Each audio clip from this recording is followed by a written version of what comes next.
Hello and welcome to next episode of MotoMoku. In today's episode, I will be covering the ride to Jebel Hafeet with PRG Group. And it was a night ride. The ride was long, there was food, and since it was my first ride to Jebel Hafeet, at night it was looking lovely. Just wait for the views and the fabulous curvy road visible from a very long distance at night. So let's start rolling. As usual, we gathered at one of the gas stations on our way. I think we were around 12 or 13 bikers. We started off, as always, these beautiful smooth roads of UAE are a pleasure to ride. As I have only been on a bike in Pakistan during my university days, I rode it for quite a while, 4 or 5 years. But riding there is very different from here, obviously. We have potholes coming up unannounced and suddenly. So riding a bike there has always been extremely cautious. For that matter, if I compare these roads with Canada, I think there's an enormous difference between US and Canada as well. Even in those developed countries, first world countries, you might find cracks or potholes or some weird thing just on the road.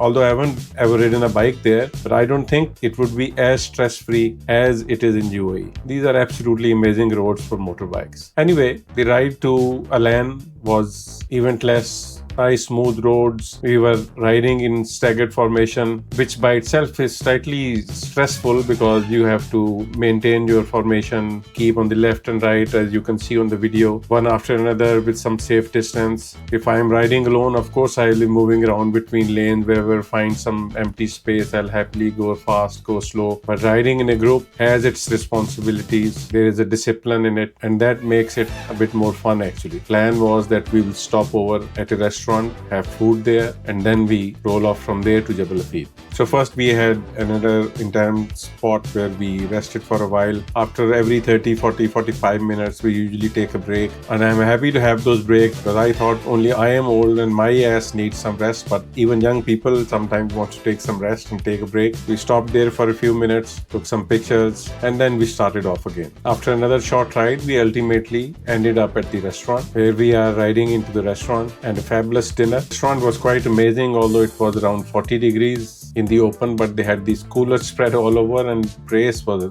absolutely wonderfully climate controlled just by coolers in open air. So after dinner, we finally headed towards Jebel Hafeet, and very soon, even from a long distance, we could start seeing the curvy road going up with well-lit mountain, and I was getting excited as we got closer to Jebel Hafeet. Here you can see these beautiful, nice curvy lights showing up all the way up to top of Jebel Hafeet. Beautiful sight. And then our final ascent to Jebel Hafeet started. This video is running in 10x and you can see how amusing it looks. Nice smooth road, lot of curves. Sometimes it feels dangerous as well, but as one of our fellow riders told us, if you look at the wall, you will hit the wall. So as a biker, the principle is you always look where you want to go and not where you are. And your mind will automatically take you to the point where your eyes are. So that's the basic trick of riding on the bike. Whether these are mountains or you are going around a roundabout or just driving straight. So ultimately we reached the first viewpoint. Look at the beautiful sight of a land at night,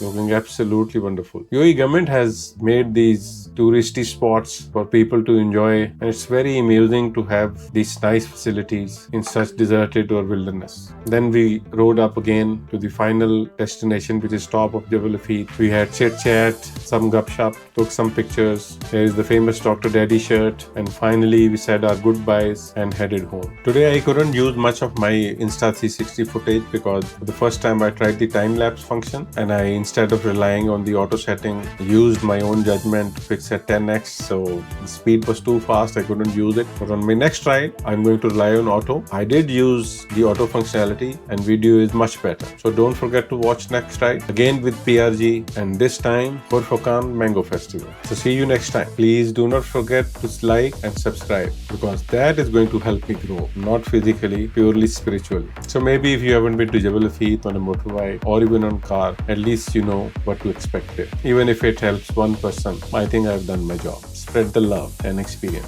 Thank you.